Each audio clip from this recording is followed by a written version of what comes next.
أعوذ بالله السميع العليم من الشيطان اللعين الرجيم.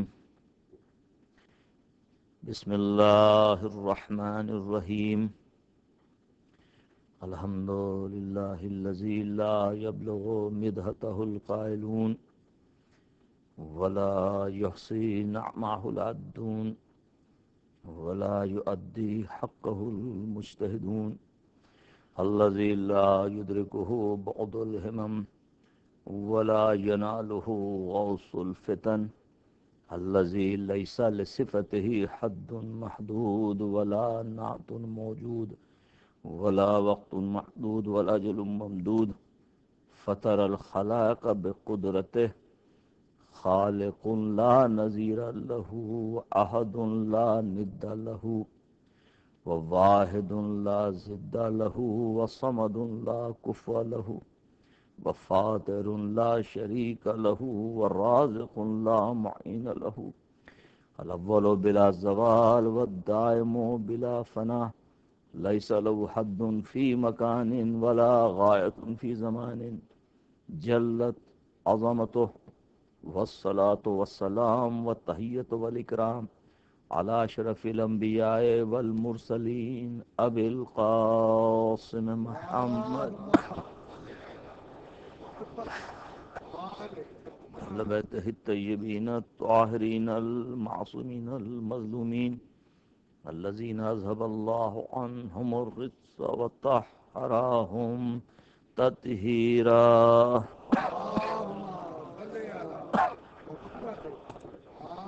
أما بعد فقال الله سبحانه وتعالى في محكم كتاب الحكيم الذين مكناهم في الأرض أقاموا الصلاة وآتوا الزكاة وأمروا بالمعروف ونهوا عن المنكر ولله عاقبة الأمور. صلوات.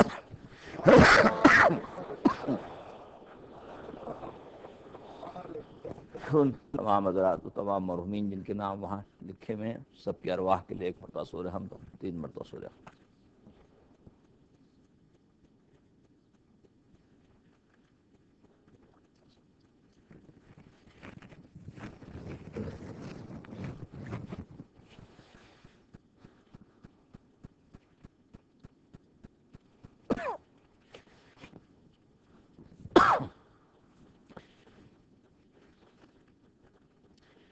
اس واقعہ کے ذر میں سلسلہ کلام کا آج تیسرا روز ہے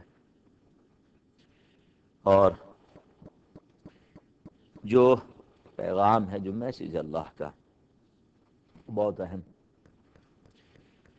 کہ صاحبان ایمان جب بھی انہیں قدرت حاصل ہوگی انہیں اقتدار ملے گا 4 اہم ترین باتوں پر فوراً توجہ دیں گے. نماز قائم کریں گے، اقاموا الصلاۃ وآتوا الزکاۃ، زکوٰۃ کی ادائیگی کا انتظام کریں گے، نیکیوں کا حکم دیں گے، برائی سے روکیں گے. 4 باتیں اہم ترین ذمہ داری ہیں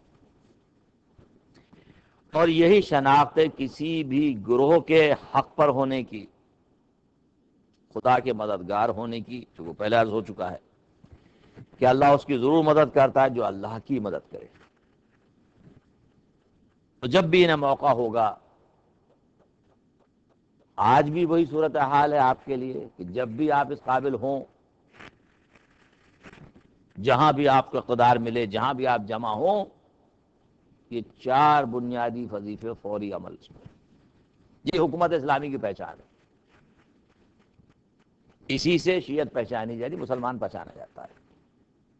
اس کی پہلی چیز ہے صلاۃ، اقاموا الصلاۃ، جو اس کی اہم ترین ذمہ داری، چونکہ یہ تربیت فرد کے لیے ہے جس سے معاشرہ بنتا ہے، سماج بنتی ہے، سوسائٹی بنتی ہے، انسان کی تربیت. اور دن میں 5 مرتبہ اس لیے ہوتی ہے تاکہ بھولنا نہ پائے اللہ کو. تو جو اللہ کو نہیں بھولتا وہ کبھی ظلم نہیں کرتا. ظلم وہی کرتا ہے جو اللہ کو بھول جاتا ہے. اس لیے مسلمان کے 5 مرتبہ مسلسل یاد کرتا رہے صبح سے لے کے سونے کے وقت تک. بستر پہ جانے سے پہلے تک خدا کو بار بار یاد کرتا رہے، تاکہ یہ جرأت ہی نہ پیدا ہو، کیونکہ گناہ تو غفلت میں ہوتے ہیں نا۔ تو کل ہم نے عرض کیا تھا کہ اگر نماز نماز ہے تو اس کا اثر نظر آئے گا، اگر نماز نماز نہیں تو اس کا اثر بھی نظر نہیں آئے گا۔ یہ دو بہت اہم ترین پلر جو ایک ساتھ آتے ہیں، صلاۃ زکوٰۃ، قرآن نے اس کو بار بار تاکید کی، اور اسی کو سمجھنے کیونکہ یہ جو ایام اذاں ہیں، جو مجالس ہیں تو سال بھر ہوتی ہیں، مگر بالخصوص ان ایام میں، یہ جو محرم اور صفر کا مہینہ ہے، یہ ظاہر ہے آپ کی تربیت کا زمانہ ہے، کچھ سیکھنے کا زمانہ ہے، کچھ سوچنے کا زمانہ ہے، چونکہ اس سے بڑا انسٹیٹیوشن کہیں آپ کے پاس ہے ہی نہیں، دستگاہ حسینی سے بڑھ کے کوئی جگہ نہیں ہے جہاں کسی کو پکڑ کے نہیں لایا جاتا،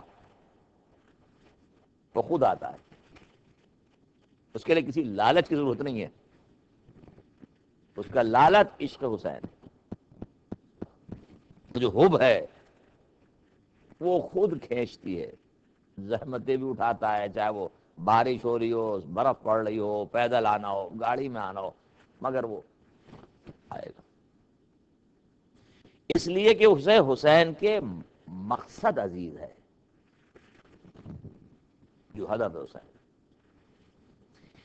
تو ان ایام کا مطلب کیا ہے کہ آپ قرآن شناسی حاصل کریں، اسلام شناسی، معرفت ائمہ، زندگی کا ہدف۔ قرآن کیا چاہتا ہے؟ اللہ چاہتا ہے کہ جو ہم نے نظام بھیجا ہے وہ پوری انسانیت کے لیے ہے۔ اللہ پر ایمان کا مطلب یہ کہیں نہیں تھا کہ بس تم میری پرستش کرتے رہو اور مجھے تمہارے باہمی معاملات سے کوئی تعلق نہیں۔ اگر پیغمبر کی دعوت صرف اتنی ہوتی کہ آپ بتوں کا نہ پوجیں، صرف آپ اللہ کو پوجیں، اس کی بندگی کریں، تو جہاں وہ اور رکھے ہوئے تھے وہاں اس میں ایک اور صحیح، بھئی چلیے ہم اللہ کے نام کا بھی ایک رکھ لیتے ہیں، اس کا بھی شروع کر دیتے ہیں بندگی کرنا۔ مگر پہلا اصول بتا دیں، یہ اس کے آنے کا مطلب ہے باقیوں کا نکل جانا، لا پہلے ہے، لا کا مطلب جب یہ آئے گا تو باقی کوئی نہیں رہے گا، اور اس کے ماننے کا مطلب خالی نمازیں نہیں ہیں جو کونے میں بیٹھ کے آپ پڑھ لیں، یہ سماج میں تبدیلی لے کر آئے گا ایمان، یہ معاشرے کو بدلے گا، یہ طبقاتی نظام کو ختم کرے گا، یہ عدالت کے نظام کو قائم کرے گا۔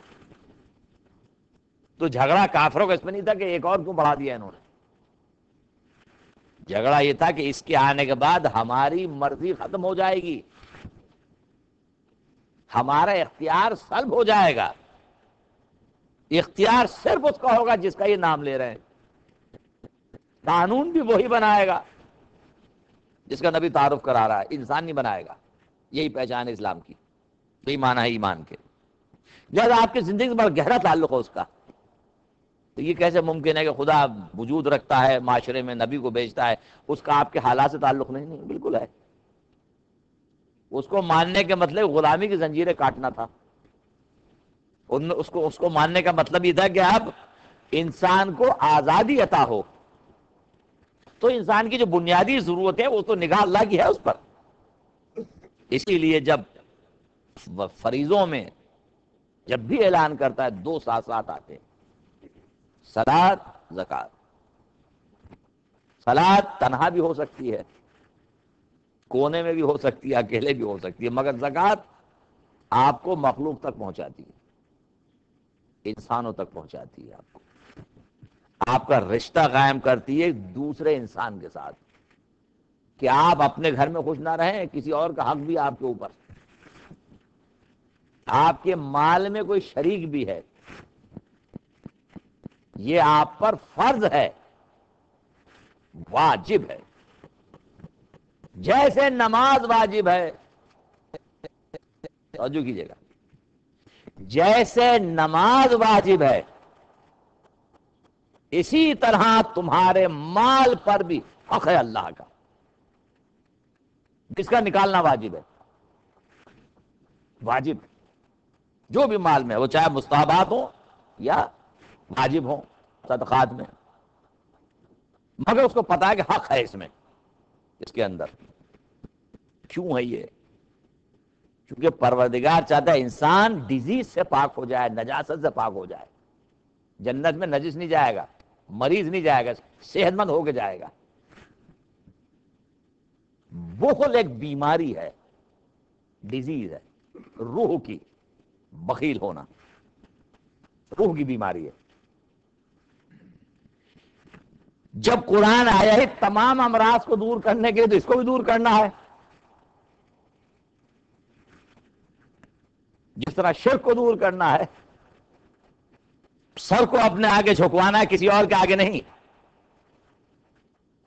تو انسان کی جتنی محبتیں ہیں ان سب کو کاٹ کر اپنی طرف لانا ہے، چونکہ محبت کا مرکز وہ ہے، صرف کوئی اور نہیں۔ ساری محبتیں اس کی محبت کے نیچے ہیں، اس سے بڑھ کر آپ کسی کو نہیں چاہ سکتے، چاہے وہ بیٹا ہو، بیوی ہو، بچے ہو، خاندان ہو، قبیلہ ہو، رشتہ دار ہو، یہ دولت ہو، کوئی چیز نہیں۔ ذات واجب سے بڑھ کے کوئی نہیں ہو سکتا۔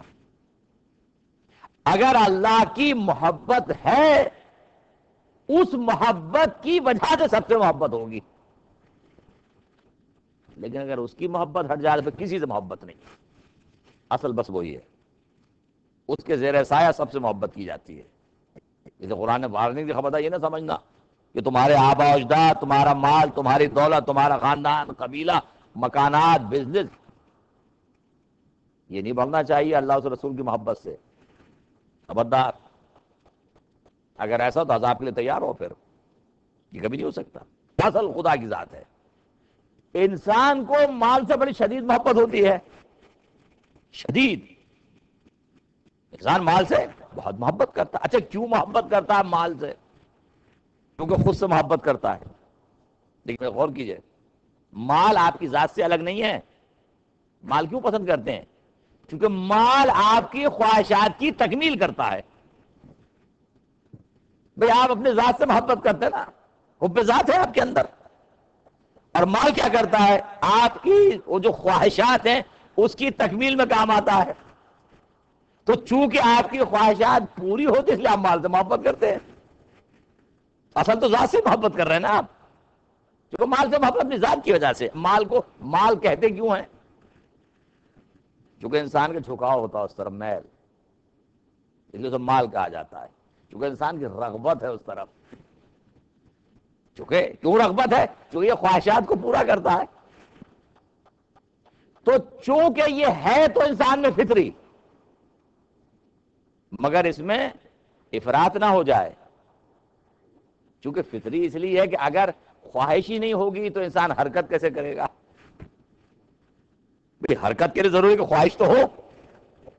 خواہش ہے جبھی تو جاب پہ بھی جائے گا، کھانا کھانا ہے، بھوک لگنی ہے، تو یہ سب کی ضروریات کو پورا کرنے کا ظاہر و شوق ہوگا جبھی جائے گا وہ، مگر ضروری ہے کہ مرض نہ بن جائے۔ تو اس کو اعتدال میں لانا ضروری ہے۔ مال کتنا ہی کماؤ، مگر یاد رکھو جب ہمارا حکم آئے تو فوراً نکالو۔ مال اس جگہ نہ پہنچ جائے جو ہمارے حکم سے آگے ہو جائے، ہماری محبت سے آگے ہو جائے، یہ خود مرض بن جائے گا تمہارے وجود میں، تو اس کو پاک کرنا ضروری ہے۔ جب کماؤ مگر ہمارا حکم ہے کہ اس کو فوراً نکالو جو ہمارا حق ہے۔ تو ذات واجب حضور بیان کیا اسی لیے کہ صلاۃ بھی ہے، اس کے بعد زکوٰۃ بھی ہے، چونکہ انسان میں یہ مرض پایا جاتا ہے بخل کا۔ قرآن بات دے رہا ہے، اگر تمہیں خزانے دے دیے جائیں، لو انتم تملکون خزانۃ ربی، رحمت ربی، اس کی رحمت کے، رب کے، میرے رب کے رحمت کے خزانہ اگر تمہیں عطا کر دیے جائیں، خزانہ رحمت ربی، ذل امسکتم خشیۃ الانفاق،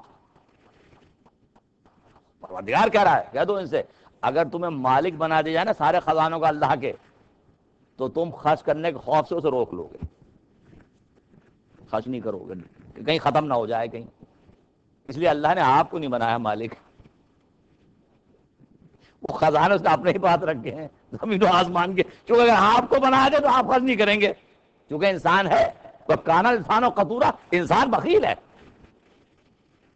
انسان میں بخل پایا جاتا ہے. جو کل بھی عرض کیا تھا کہ جب انسان کی مشکل دور ہو جاتی ہے تو کیا ہوتا ہے، اذا مس الخیر منوع، پہ دوسروں کو نہیں دیتا ہے، وہ روک لیتا ہے. تو چونکہ صفت تو ہے، بس اس بخل کے مرض کا علاج ہے انفاق. جس مرض کا علاج ہے، اگر یہ مرض ہے تو مرض کیسے دور ہوگا؟ راہ خدا میں صرف کر کے. یہ علاج ہے مرض کا. اور آپ خرچ کیوں نہیں کریں گے؟ دیکھیے آج میں ایسی بات کہہ رہا ہوں آپ سے، اشارت سنتے تو آپ رہتے ہیں، توجہ کی بات ہے. پھر آپ کو یہاں چندے کے لیے فریاد کی ضرورت نہیں ہے،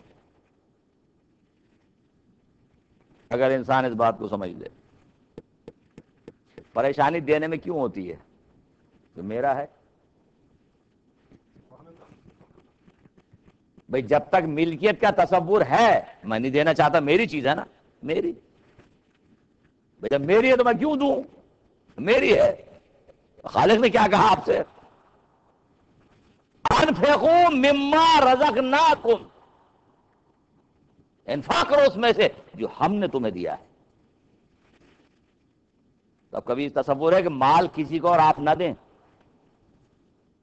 اگر کسی نے آپ کو عطا کیا ہے، رکھوایا آپ کا ضمانت، اور پھر وہ بھیجے کسی کو لینے کے لیے، آپ میں جرات ہے آپ کا نہیں دوں گا میں، آپ بخیل کہلائیں گے نہیں، آپ خائن کہلائیں گے. آپ کہا میں نے آپ کو عطا کیا تھا، اب میں نے کسی کو بھیجا ہے کہ آپ اسے دے دیجئے. آپ کیسے نہیں دیں گے؟ آپ کو دینا پڑے گا، کیونکہ پتا ہے کہ آپ کا تو ہے ہی نہیں ہے. خالق نے کیا کہا کہ مانگے؟ نہیں کہا کہ آپ کا مال مانگ رہا ہوں، یہ نہیں کہہ رہا. مما رزقناکم، جو ہم نے تمہیں دیا ہے. کوئی ہے انسان جو کہے کہ اس کی زندگی میں کچھ ہے جو اس کا دیا ہوا نہ ہو؟ کوئی چیز ہے جو بتا دے کہ اس کی نہیں ہے؟ کیا چیز اس کی نہیں ہے دی ہوئی؟ تو پھر کوئی ہے جو پھر انکار کرے راہ خدا میں دینے سے؟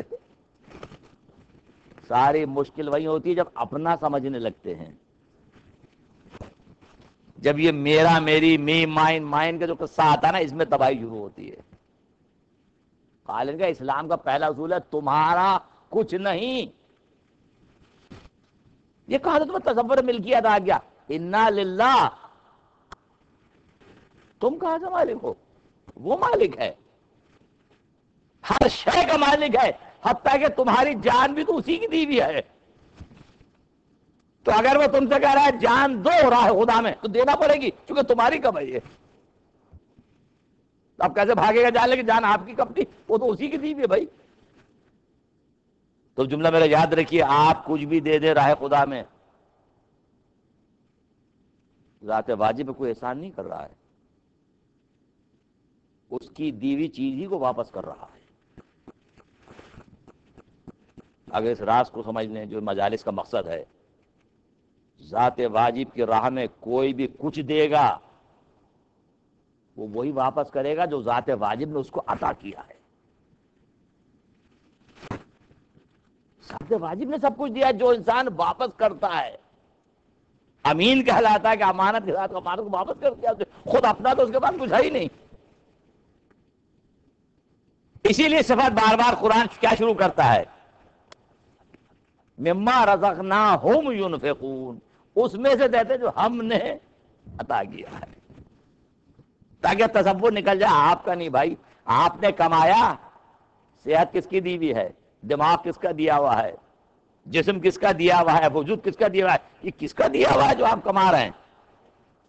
سارا تکبر ایک سیکنڈ میں ختم ہو جاتا. میں پڑھا ہوتا آدمی بستر پہ ہل بھی نہیں سکتا جگہ سے اپنی، یا نہیں معلوم ہے کہ بھائی آپ کو حق تکبر نہیں، اسے ہے، آپ کو نہیں ہے.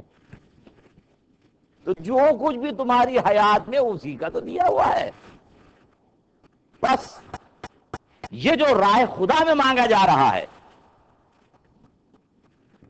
یہ ذات واجب کا ہے،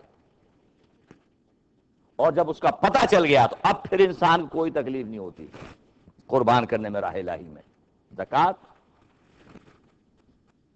پروردگار نے جب قرآن میں لفظ زکوٰۃ کو استعمال کیا تو یہ مراد نصاب نہیں جو آپ فقہ میں سنتے ہیں یہاں بار بار، یہ قرآن تو بار بار ہی کہتا ہے صلاۃ زکوٰۃ صلاۃ زکوٰۃ، اس سے مراد وہ نہیں ہے، بلکہ وہ تمام حقوق ہیں جو مال آپ کو نکالنا ہے راہ الہی میں، اس میں سب شامل، تمام صدقات شامل ہیں اس ایک لفظ کے اندر، اس ایک لفظ میں، اس لیے بار بار اس کو تذکرہ کیا جا رہا ہے۔ زکوٰۃ یعنی نمو یا طہارت، دونوں معنی میں، اسے دونوں میں قرآن میں استعمال بھی ہوا ہے۔ طہارت نفس کے لیے بھی لفظ تزکیہ ہی ہے، اور کیا ہوگا؟ نبی کیوں آیا؟ یزکیہم، تزکیہ کرنے کے لیے آیا نا، یعنی پاک کرنے کے لیے، ان کو پاک کرنے کے لیے نبی آیا ہے۔ مال کے لیے بھی لفظ زکوٰۃ آیا، دونوں معنی کے اعتبار چاہے نمو ہو یا طہارت، مراد واضح۔ نفس کی طہارت کا نام ہے تزکیہ، مال کی طہارت کا نام ہے زکوٰۃ۔ اگر مال پاکیزہ ہو رہا ہے نمو ہے زکوٰۃ، نفس کو طہارت دینی ہے تو تزکیہ۔ یہ وہی لفظ ہے جو استعمال ہو رہا ہے، یہ جو آپ صدقات جب نکالیں گے تو اصل میں آپ خود کو پاک کریں گے بیماری سے۔ خذ من اموالہم صدقہ، یا رسول اللہ آواز دے، نبی صدقات کو لے لو ان سے، کیوں؟ تو طاہرہم وتزکیہم بہا، مال کو ان سے لے کے انہیں پاک کرو، ان کا تزکیہ کرو، برکت دو انہیں۔ اس کے ذریعے لینے کے بعد جو عطا کر رہے ہیں یہ اندر سے بیماری صاف ہو رہی ہے، یہ پاکیزہ ہو رہی ہے، پاک کرو انہیں، برکت عطا، صلی علیہم، ان کے لیے دعا کرو، ان کے خیر میں، حق میں دعا خیر کرو ان کے لیے۔ تو اصل کیا ہے؟ پاکیزگی، نمو، ظاہر ہے پاکیزگی اصل تو یہ لفظ استعمال ہوا ہے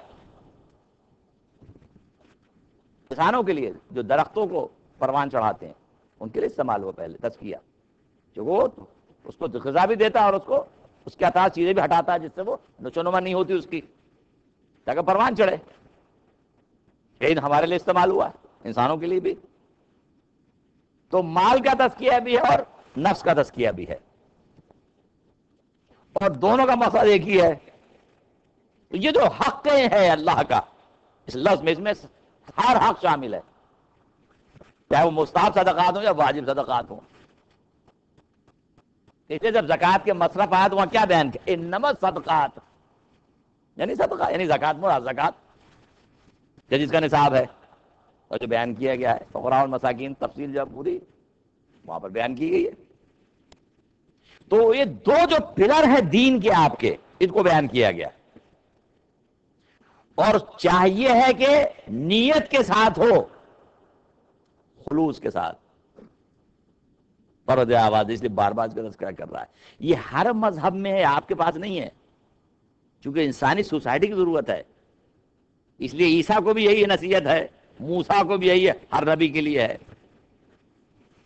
جناب عیسیٰ نے کہ اوصانی بالصلاۃ والزکوٰۃ، مجھے حکم ہوا ہے ما دمت حی، جب تک زندہ ہوں یہ دونوں وظیفے انجام دیتا رہوں، نماز اور زکوٰۃ۔ جناب موسیٰ کی قوم کو بھی یہی حکم ہے، اقیموا الصلاۃ وآتوا الزکوٰۃ وارکعوا مع الراکعین، بنی اسرائیل کو بھی نماز پڑھو، زکوٰۃ دو، رکوع کرو رکوع کرنے والوں کے ساتھ، چونکہ یہ پلر ہیں ہر سماج کے، ہر سوسائٹی کے، اس کے بغیر سماج نہیں بنے گا۔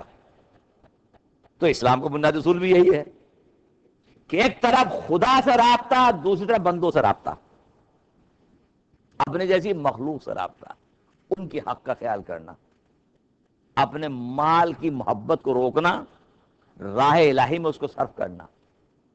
اب انسان ظاہر چاہتا ہے جو کام بھی راہ الہی میں ہو، اور پھر اس میں اخلاص کی ضرورت ہے، ظاہر بغیر اخلاص کے کوئی کام نہیں ہوتا. اگر نیت دینے کی نہ ہو اور حاکم آپ سے زبردستی لے لے زکوٰۃ کو تو آپ کا حق ادا نہیں ہوگا، کیونکہ آپ کی نیت ہی کہاں ہے دینے کی. عبادت کی شرط تو نیت ہے. تو اگر وہ کاٹ بھی لے زبردستی جیسے ہمارے کٹتی ہے، دینے والا راضی نہیں ہے اس پر، تو اس کا واجب ادا نہیں ہوگا، چونکہ دینا نہیں چاہتا ہو تو ان کی شرط قربت اللہ ہو یہ کام. دوسرا غور کیجئے، یہ ہے واجب. یہ جو ہے آت الزکوٰۃ جو ہے یہ ایتا نہیں ہے، یہ تے کے ساتھ ہے. یہ جو آپ ادا کر رہے ہیں، جو لے رہا اس پہ احسان نہیں ہے کوئی آپ کا. قدر کیجئے، یاد رکھیے اسلام کیا کہہ رہا ہے آپ سے. یہ آپ کا واجب فریضہ ہے، واجب ہے آپ پر. دوسرے پہ کیا احسان ہے؟ یہ تو تم پر واجب کیا ہم نے کہ نکالو، ہم نے تم پہ واجب کیا ہے. تو لینے والا نہیں کہ اس کا آپ منتظر ہیں کہ وہ آپ کا شکریہ ادا کرے. وہ کیوں شکریہ ادا کرے آپ کا؟ آپ کا واجب کہاں ہے بھائی؟ یہ تو آپ نے اپنا واجب ادا کیا کہ اس نے قبول کر لیا. آپ کو کسی کو دینا ہے نا، یہ تو آپ نے اپنا واجب ادا کرنا ہے جو اس نے لے لیا کہ وہ مستحق ہے. تو آپ واجب کو ادا کر کے شکریہ کا انتظار نہ کریں کہ میں نے احسان کیا جو میں کسی کو اپنا صدقات دے رہا ہوں. انہیں کس بات کا؟ اگر صدقات کا واجب ہے تو دیکھیے اسلام عزت و آبرو کو صرف سمجھا رہا ہے، آپ کو اصول دے رہا ہے. ہاں جہاں پر ایتا ہو جائے گی وہاں شکریہ بھی ہے. انا اعطیناک الکوثر، ہم نے تمہیں کوثر عطا کیا ہے. فصلی لربک وانحر، تو پھر اس کے جواب میں کیا کرو؟ تم نماز پڑھو، قربانی کرو، کہ وہ عطا کا مسئلہ ہے. تو جہاں آپ پر واجب وہاں نہیں ہے، وہ تو دوسرے کا انتظار نہ کرے. جس کو آپ نے عطا کیا وہ بھی شکریہ ادا کرے آپ کا. دیکھیے قرآن نے کیسی آبرو کو رکھا ہے، کیسے نفس کی حفاظت کی ہے. کہ آپ یہ نہ سمجھے اپنے واجب ادا کر کے آپ کسی پہ احسان جتا رہے ہیں. یہ تو اللہ کا آپ پر احسان ہے کہ اس نے آپ کو عطا کیا ہے اور آپ دینے قابل ہیں کہ اپنے واجب کو آپ ادا کیجئے. تو پروردگار عالم کیا چاہتا ہے؟ یہ کس ہاتھ سے گزر کر جا رہا ہے یہ دیکھو تم. آواز دے رہا ہے. کون ہے جو صدقے کو لیتا ہے؟ وہ ہے ہوا یقبل التوبہ عن بعد ویأخذ الصدقہ. تم نے سوچا بھی یہ کس کے ہاتھ میں دے رہے ہو؟ اللہ کے ہاتھ میں دے رہے ہو صدقات. اللہ لے رہا ہے تم سے. اب آپ سمجھے وہ ہاتھ کتنا اہمیت کا حامل ہو گیا جو مس ہو رہا ہے خدا کے ہاتھ سے. وہ لیتا ہے، یا خود اللہ لیتا ہے صدقات کو. اس لیے کہا جاتا ہے ائمہ کے بارے میں بالخصوص امام زین العابدین علیہ السلام،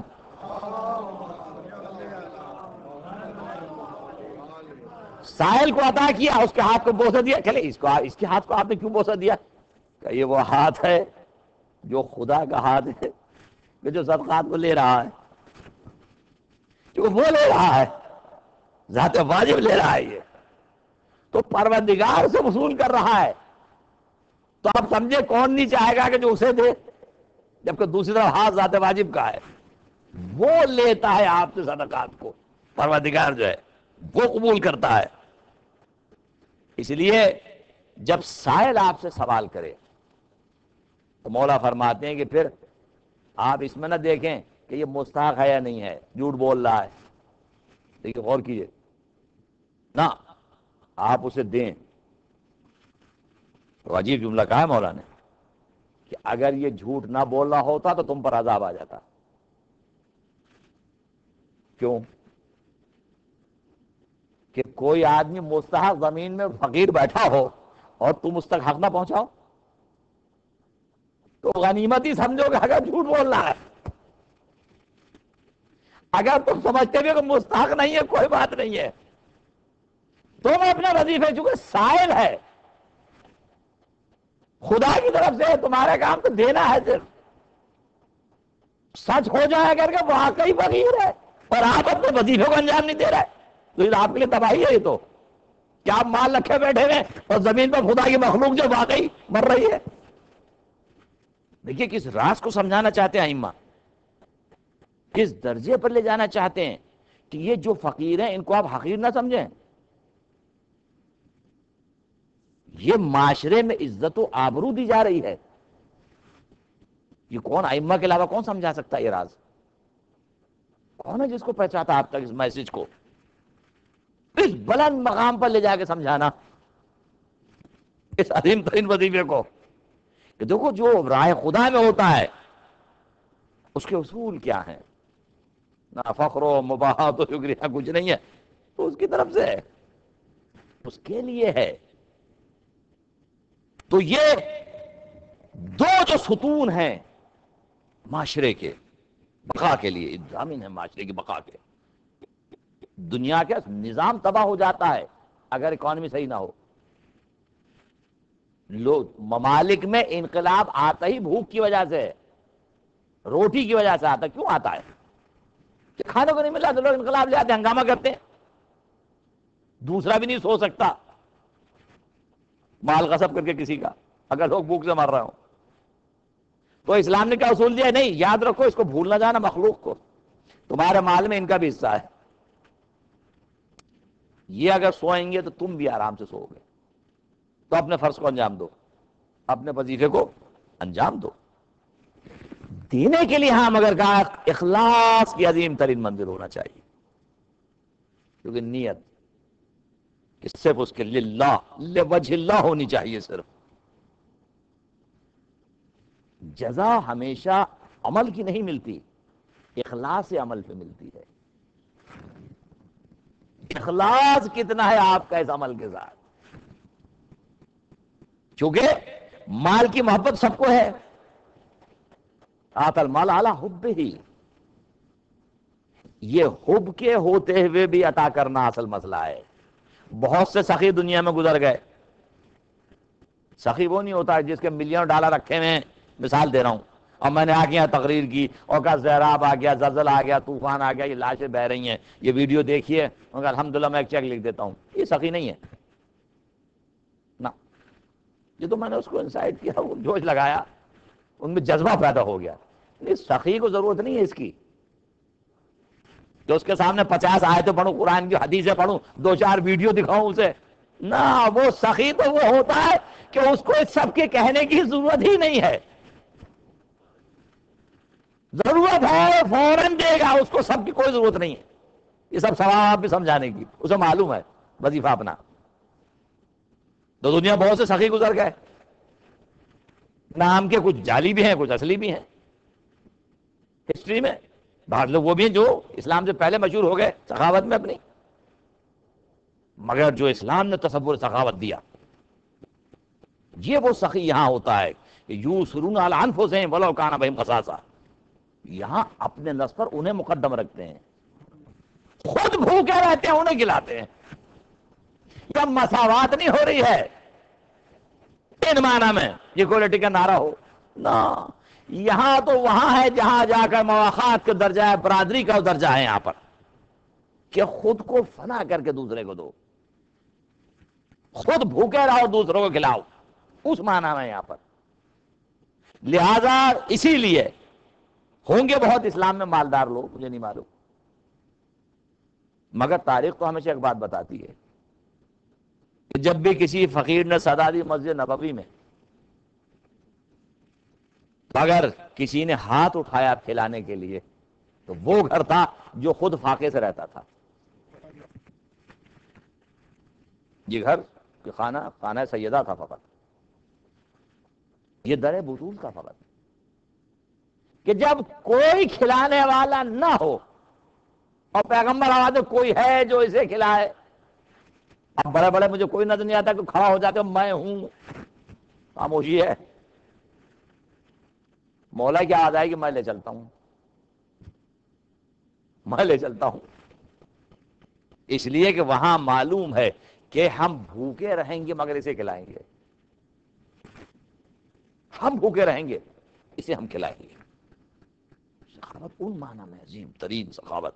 لہذا اس در سے کوئی خالی کبھی نہیں گیا. وہ در کے جو در بطول ہے، وہاں سے کبھی کوئی خالی نہیں گیا. باقی جگہ سے تو لوگ خالی پکارتے، رسول اللہ خود آواز دیتے تھے، لوگ نہیں اٹھتے تھے. مگر یہاں چونکہ اور جو جب رابطہ خدا کے ساتھ ہے تو کبھی ایسا بھی ہو جائے کہ اگر کچھ نہ بھی ہو تو ان کا کام تو اپنا کرنا ہے نا، پھر اللہ اپنا کام کرتا ہے. پھر اللہ اپنا کام کرتا ہے کہ اگر تم نہیں تو ہم بھیجتے ہیں. پھر تمہارا کام تمہارا تھا، ہمارا کام ہمارا ہے. تاریخ سے ثابت ہے. اتنے مواقع ایسے آ گئے کہ جہاں کچھ نہیں ہے گھر میں مگر لے آئے معلومہ ادھر سے آواز آ رہی، دیکھو ہمارا بندہ ہے، اس کی آبرو ہمارے لیے، جبرائیل تم لے کے جاؤ، چونکہ اس نے وعدہ کیا ہے کھلانے کا. کب کی اخلاص ہو نیت میں، آپ کی خلوص ہو آپ کی نیت میں. تو جب نیت میں خلوص ہے آپ کی تو پھر جیسا خلوص ہے ویسی اس کی جزا بھی ہے. مسکینہ و یتیمہ و اسیرہ، یہ کھلاتے ہیں کس لیے؟ محبت کے ہوتے ہوئے اس کی، مسکین کو، یتیم کو، اسیر کو. دونوں طرف ضمیر جا سکتی، اللہ کی محبت میں اور خود کھانے کی ضرورت کے اپنے ہوتے ہوئے بھی، ہر دو صورت میں. مگر یہ کھلاتے ہیں، مسکین ہو چاہے یتیم ہو چاہے اسیر، ان کے در سے کوئی خالی نہیں جاتا. حالانکہ خود بھوکے ہیں، خود ضرورت مند ہیں، تو اپنے آپ ضرورت کے ہوتے ہوئے عطا کرتے ہیں. یہ ہے اصل میں مما تحبون، جو تمہیں خود عزیز ہے وہ دینا. نہیں کہ اب گھر کا سامان کہیں پھینکنا ہے، کیا کریں، چلو بھائی بانٹ دیں، کہ اب نیا صوفہ خرید کے لانا، اب یہ کہاں پھینکا جائے، گاربیج میں جائے یا کسی کو دے دیا جائے. یہ ہوتا ہے نا اکثر، کہاں ٹھکانا لگایا جائے، باہر رکھا جائے یا کوئی استعمال کر لے. چلیے مطلب کہیں جائے نا، تو یہ مما تحبون میں نہیں آتا. وہ سخاوت کچھ اور ہے. وہاں خود اپنے لیے ہے ضرورت مگر ہم اسے راہ خدا میں دیتے ہیں، اپنے اوپر دوسروں کو ترجیح دیتے ہیں. یہ ہے حقیقت سخاوت. لہذا اہل بیت نے کیا دکھایا آپ کو؟ پروردگار نے کہا یہ ہے اصل میں بندے ہمارے، جن کی نیت یہ ہے صرف کہ صرف اللہ کے لیے.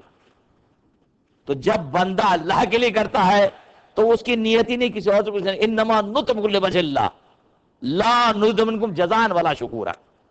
بھئی ہم تو صرف اللہ کے لیے کھلاتے ہیں، نہ شکریہ چاہیے نہ آپ سے کوئی بدلہ چاہیے. وہ کہتے رہتے نہیں ہیں، یہ تو اندر کی آواز ہے، خالق بتا رہا ہے.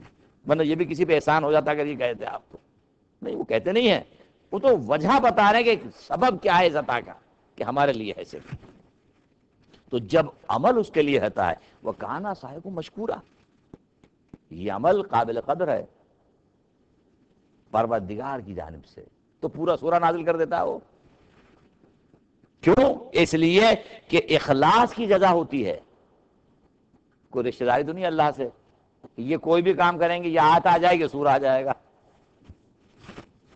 یہ اگر انگوٹھی بھی دیں گے تو آیت نازل ہو جائے گی، یہ اگر کھانا بھی کھلائیں گے تو سورہ نازل ہو جائے گا. نہیں، یہ اگر دشمن کو قتل بھی کریں گے تو نبی حدیث پڑھ دیں گے کہ ضرب علی یوم الخندق افضل من عبادت الثقلین. یعنی یہ اللہ مدح کرے گا یا رسول کریں گے؟ کیوں؟ یہ کوئی رشتہ داری تو نہیں ہے.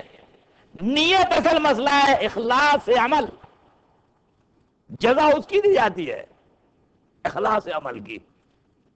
تو جب ان کے عمل کو دیکھتا ہے خالق یہ عمل تو صرف ہمارے علاوہ کسی کے لیے کرتے ہی نہیں، تو پھر جزا بھی ویسی ہوتی ہے. تو کبھی آیت نازل ہوگی، کبھی سورہ نازل ہوگا، کبھی نبی خود حدیث پڑھیں گے. یہی ہے نا تاریخ. چونکہ جب دو تو پھر صرف اس کے لیے ہو، اخلاص کے ساتھ بندگی میں راہ خدا میں. اور جب انسان راہ خدا میں دیتا ہے تو پھر کسی کی طرف نگاہ نہیں کرتا. لہذا جو لاگے اصلاح کر دوں، اگر ہم عمر ابن عبدوت کوئی اور قتل کرتا تو کیا یا پیغمبر یہ فرماتے؟ نہیں. وہ حدیث عمر ابن عبدوت کے قتل پہ نہیں کہی تھی، اخلاص عمل پہ تھی. وہ کہ ایسے عالم میں کہ جب نگاہ کسی اور طرف نہ جا سکتی ہو، اس وقت بھی یہ خیال رکھنا کہ میرا نفس نہ شامل ہو جائے اس کے قتل میں کہیں، چونکہ صرف للہ ہے یہ عمل. اس عمل کی جزا ہے کہ یہ قیامت تک ثقلین کی عبادت سے افضل ہے، کیونکہ خالص صرف اور صرف اللہ کے لیے لگائی ہے اور اس کا کوئی مقصد نہیں ہے. جب انسان اس درجہ کمال پر پہنچتا ہے وہاں یہ منزل آتی ہے. لہذا یہ جو بھی وظیفہ، چاہے وہ نماز پڑھیں آپ یا زکوٰۃ دیں، اصول ہے کہ اس بات کو یاد رکھو کہ جو بھی دینا ہے وہ للہ ہے، لوجہ اللہ ہے.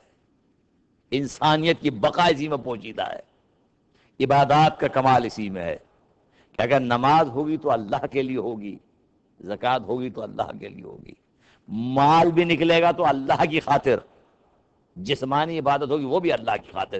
جب انسان اس راز کو پاتا تو پھر وہ جزا کے لیے مستحق ہو جاتا ہے. اور اس راز کو کون سکھا سکتا ہے؟ صرف اہل بیت علیہ السلام. وہ جگہ ہے عطا کی کہ جہاں دشمن بھی نہیں دیکھتے کہ یہ دشمن ہے، یہ دوست ہے. نہیں، جب عطا کی منزل ہے تو سب کے لیے ہے. دوست و دشمن دیکھ کے نہیں دیتے ہیں، یہ تو ذات واجب کے لیے دیتے ہیں. یہ تاریخ گواہ کے ایسے تو دشمن بھی تھے جو خود پریشان تھے کہ ہمیں کیوں عطا کر دیا، شاید پہچانتے نہیں ہیں. اب وہ یزید کا لشکر وہ آ رہا، بھاگا ہوا وہاں سے مکہ سے شکست کھانے کے بعد، چونکہ یزید مر چکا ہے، اب تو اپنی جان کی فکر ایسے. اب ملتا مگر کس سے ہے؟ کس سے ملتا ہے؟ جس نے بازار کوفہ اور شام کو دیکھا اس سے ملتا ہے. جس نے باپ کے سر کو نو کے نیزہ پہ دیکھا ان سے ملتا ہے. جنہوں نے پھوپھیوں کو دیکھا ہے بے ردا، جنہوں نے اپنے بہنوں کو تماچے کھاتے ہوئے دیکھا ہے، جو بھوکے اور پیاسے رہے ہیں، جنہیں غلاموں کی طرح زنجیروں میں کھینچا گیا ہے. کون ہے یہ جو سارے صدمات سے گزرا ہے؟ اس کے سامنے یہ آ جاتا ضرورت مند، وہ بھی یزید کا، وہ بھی یزید کا ضرورت مند ہے، بھوکا ہے، پیسہ عطا کر دیا. وہ سمجھتا ہے شاید مجھے پہچانا نہیں، ورنہ کبھی نہ دیتے مجھے تو بھول کر بھی، کہ شاید آپ نے مجھے نہیں، میں تمہیں پہچانتا ہوں. اسی لیے یہ امام ہے عزیزو، اسی لیے معصوم ہے کہ جس نے بھرے ہوئے گھر کو دیکھا اجڑتے ہوئے، جس کے باپ کی لاش پر گھوڑے دوڑائے گئے ہوں، مگر وہ اپنے منصب سے کبھی نہیں ہٹتے. یہ عطا کا جذبہ کبھی ختم نہیں ہوتا. یہ تو ہر شخص کو عطا کرنے والے ہیں. اس وقت بھی کہ 40 سال تک روتے رہے، یہ وہ امام عزیز ہو، اور انقلاب کو برپا کرتے رہے، انقلاب کو برپا کرتے رہے، چونکہ باپ کے سر کو دیکھا تھا. حبیب ابن مظاہر کا بیٹا برداشت نہیں کر سکا کہ اس کے باپ کا سر گھوڑے کی گردن میں لٹکا ہو کسی کے پاس. لہذا قاسم پیچھے پیچھے رہتا تھا کوفے میں، سوار کے جس کے پاس اس کے باپ کا سر تھا. اس نے دیکھا بچہ کون ہے، جوان میرے پیچھے پیچھے گھومتا ہے گھوڑے کے.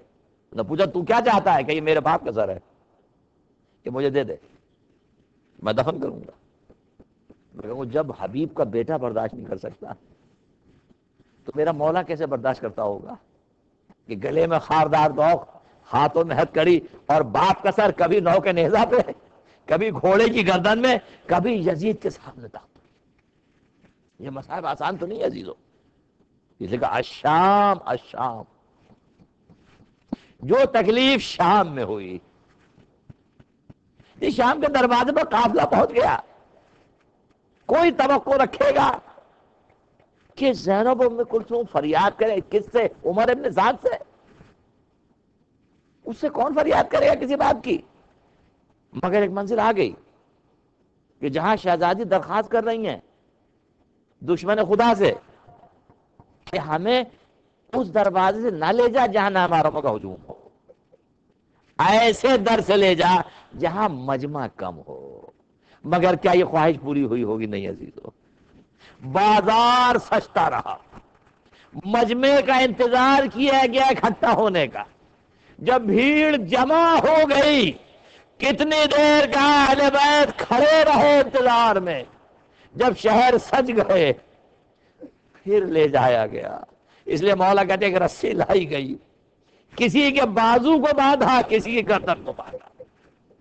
اب کسی کا قد بڑا ہے، کسی کا چھوٹا ہے، تو دیکھا ایک بچی ہے بار بار اپنے پیروں کو اٹھا رہی ہے کہ تمہارا سبب کیا ہے؟ کہ بات یہ کہ میرا قد چھوٹا ہے، میری پھوپھی کا بڑا ہے۔ جب وہ تھکے تھکے کھڑی ہونا چاہتی ہیں تو رسی کھینچنے لگتی ہے۔ اور ہمیں اس طرح لے جایا گیا جیسے غلاموں کو لے جایا جاتا ہے۔ دربار یزید اور فاطمہ کی بیٹی، دربار یزید رسول کی نواسی، ارے اس کے بعد کچھ کہنے کی ضرورت ہی نہیں ہے، یہ تصور ہی محال کہ میں یہ کہوں کہ علی کی بیٹی، فاطمہ کی بیٹی یزید کے دربار میں، دربار سجا ہو، سامنے حسین کا سر ہو اور رسول کی بیٹیاں بھرے دربار میں بیٹھی ہو، اور یزید ایک ایک کا تعارف کرانا چاہتا ہے۔ جب سب کا تعارف ہوتا جا رہا ہے، ایک بیوی ایک حلقہ ہے، یزید کہتا میں اس سے بھی بات کروں گا، یہ کون ہے؟ کہ امیر یہ علی کی بڑی بیٹی ہے، یہ رسول کی نواسی ہے بڑی، کہ ہٹو سامنے سے مجھے بات کرنی ہے۔ ایسے میں فضا کھڑی ہو جاتی ہیں کہ یہ امیر تو بات نہیں کر سکتا، یزید یہ رسول کی نواسی ہے، مگر ظاہر ہے کہ امیر ہے، گھمنڈ اپنی تلوار پر، وہ کہتا نہیں مجھے بات کرنا ہے، ہٹو سامنے سے۔ یہ قریب کھڑی ہو جاتی ہے، نہیں ہٹتی سامنے سے۔ یزید کہا تلوار لگاؤ، قتل کر دو چاہے۔ ایک بار جلاد کا آواز دی، جلاد کوڑا لے کے آگے سامنے، دربار ہے بھی خود بھی کنیز ہے ساتھ میں شہزادی کے، مگر ایک مرتبہ فضا نے پیچھے کھڑے ہوئے قبیلے کو دیکھا یزید کے تخت کے، اپنے ہی قبیلہ نظر آیا کہ تمہاری غیرت تو کیا ہو گیا ہے؟ تمہارے سامنے تمہارے قبیلے کی عورت پہ ہاتھ اٹھے تو برداشت کرو گے؟ بس یہ قبیلے کی غیرت جاگ گئی، فضا کی آواز پر وہ غیرت بیدار ہو گئی۔ یہ سننا تھا کہ وہ قبیلہ تلوار لے کے سامنے آ گیا یزید کے، کہ یزید اپنے قبیلے کی عورت کی بے عزتی برداشت نہیں کریں گے۔ یزید نے جب یہ ہنگامہ دیکھا فوراً جلاد کو منع کیا، روک دو کہ ہاتھ نہ اٹھانا۔ میں کہا ہاتھ تو رک گیا، مگر حق ہے نا کہ شہزادی مدینے کا رخ کرے۔ اور آواز نانا، آج ہر ایک کو اپنی عزت کا خیال ہے، ہر قبیلے کو اپنی عزت کی فکر ہے۔ اگر کسی کی عزت کی فکر نہیں تو یا رسول اللہ اس امت کو رسول کی عزت کی فکر نہیں ہے۔ رسول کی بیٹیاں یزید کے دربار میں اور کوئی رسول کی حمایت کے لیے نظر نہیں آتا۔ سیاح